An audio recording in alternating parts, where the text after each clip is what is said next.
mesdames, messieurs, bonjour et c'est parti pour la revue des titres des journaux que nous démarrons ce matin avec l'Observateur à sa une. Pastef Taxawu mots croisés sans solution, insulte pour insulte, pierre pour pierre aux origines du différend qui risque de déchirer l'opposition.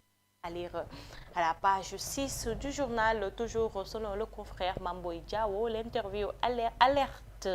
Le 2 février, l'inconnu juridique et la haute trahison, un danger guette le Sénégal. Mon dernier entretien avec Macky Sall il y a 3 semaines. Justice, les nouveaux déboires de Rose Wardini, la gérante de Kina Spa SARL, la créance de 95 millions de francs CFA et la procédure de saisie, les explications de Maître Daf, avocat de Wardini. Yor à sa une, rassemblement du FDD, Front démocratique FIPO, accentue la pression sur Macky, sabotage de la manifestation. Les hommes de main de Barth pointés du doigt, toujours dans la même logique. Source A à sa une, après les violentes affrontations entre pro-Sonko et pro-Khalifa avec au menu des pompes à gaz, diverses armes dont une à feu.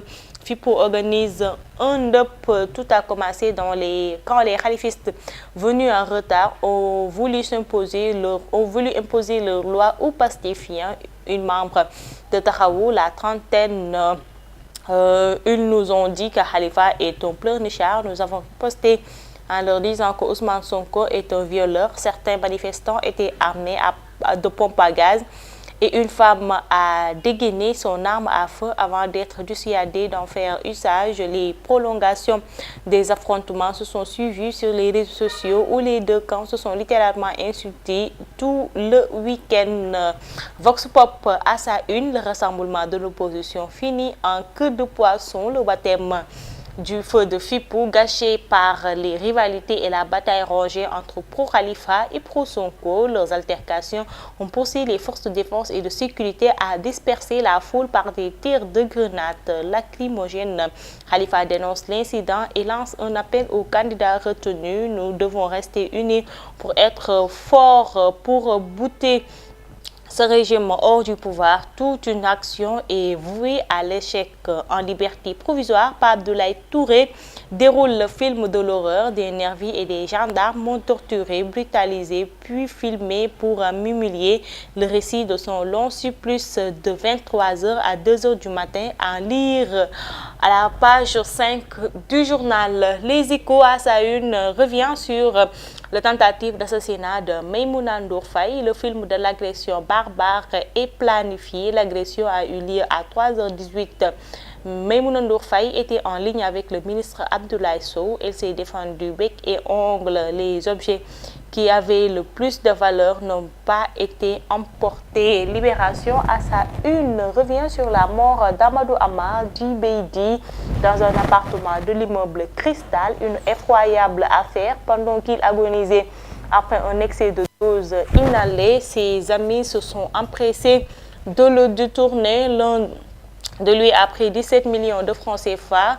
Alors que le groupe quittait Saly pour Dakar, des traces de cocaïne retrouvées dans la Rolls-Royce dans laquelle il était, une somme importante en francs CFA, en euros retrouvés dans le sac de Malak Hadja, un sachet contenant de la cocaïne découvert dans une des chambres de l'appartement, des résidus de la même drogue trouvés dans la chambre à coucher du défunt.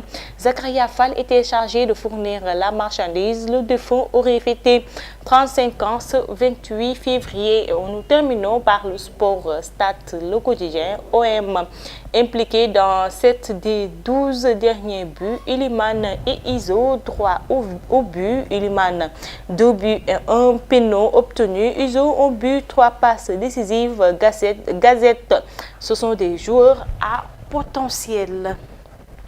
Et nous arrivons à la fin de cette revue des titres des journaux. Mesdames, Messieurs, merci de l'avoir suivi. Restez en compagnie de nos programmes sur Presse Afrique TV HD.